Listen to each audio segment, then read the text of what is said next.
In 1984, Dune was considered a true blockbuster, with a budget that made almost every other film released around the same time green with envy. For example, Return of the Jedi had a $10 million lower budget. Indiana Jones and the Temple of Doom had a $15 million lower budget, and Beverly Hills Cop, which was released alongside Dune and completely overshadowed it at the box office, was as cheap as some arthouse films. The box office failures of Dune and The Bounty in 1984 greatly damaged producer Dino de Laurentiis' career. This is why he was unable to put Total Recall into production and had to trick Schwarzenegger into Red Sonja, which became the actor's only failure in the 1980s. The situation itself is very funny. If Dune hadn't failed, the rights to Total Recall wouldn't have gone to Mario Kassar and Andrew Vajna. Dino de Laurentiis planned to shoot Total Recall with Patrick Swayze in the lead role, and never even considered Schwarzenegger, despite his strong interest in the project. As for Kassar and Vajna, they did not hesitate to cast Arnie in the lead role. This happened already after de Laurentiis' company went bankrupt. The first attempt to bring Dune to the big screen were back in the 1970s. Even Jack Nicholson considered taking on the project for a while. However, the estimated production costs were insane, so despite Jack's fame, Hollywood studios preferred to ignore him. Everything changed when Dino de Laurentiis received the film rights. Failures followed Laurentiis throughout his career. Once, his King Kong and Flash Gordon had underwhelming box office results. Before them, the costly epic film Waterloo made embarrassingly low profits. Dino got away with it every time thanks to his low-budget films, such as Serpico, 3 Days of the Condor, and Death Wish, which were hugely successful in theaters. Dino de Laurentiis really wanted to have his own Star Wars. That's why he produced Flash Gordon and Dune. Although Flash Gordon came out 4 years earlier than Dune, both films began production at the same time. The first person de Laurentiis wanted to see in the director's chair was Ridley Scott. Scott was approached to direct Dune right after his massive success with Alien, and immediately accepted the offer. He worked on Dune for about a year. According to Ridley, he saw that the production of such a massive film was progressing too slowly, and knew that, at this rate, filming would not begin for another year or two. Scott didn't like it, so he eventually abandoned Dune and went to Warner Brothers to direct Blade Runner. After that, de Laurentiis approached David Lynch.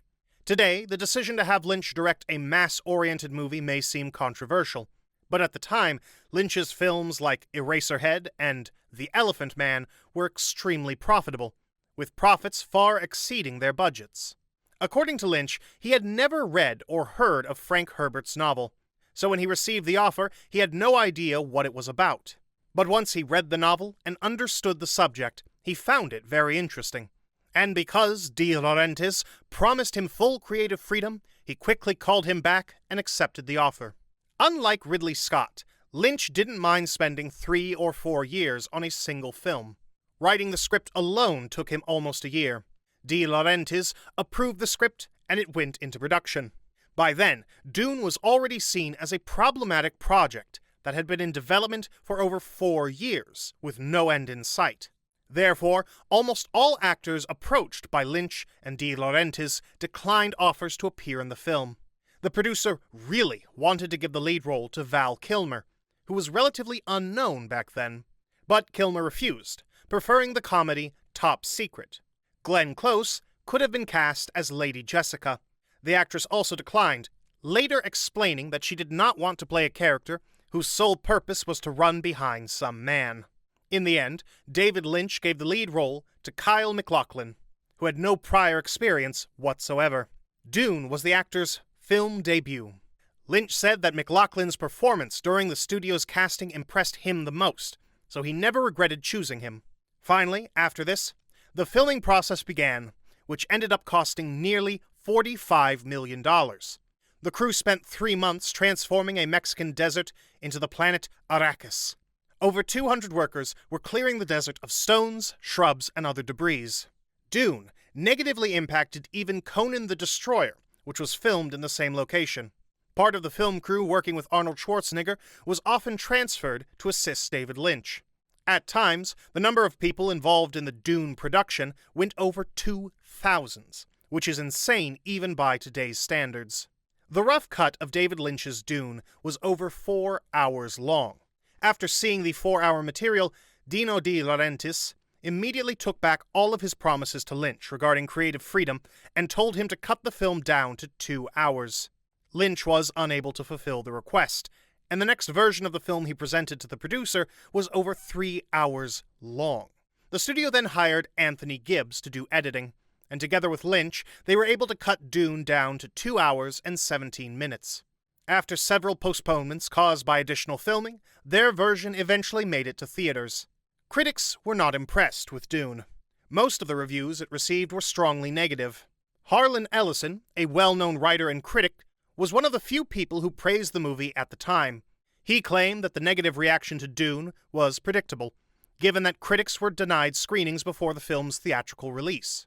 At the time, the decision seemed very strange and left most critics feeling negative about Lynch's film. Reviews in magazines and newspapers had a significant impact on viewers back then. Therefore, once the flood of negative reviews began, the fate of Dune in cinemas was sealed.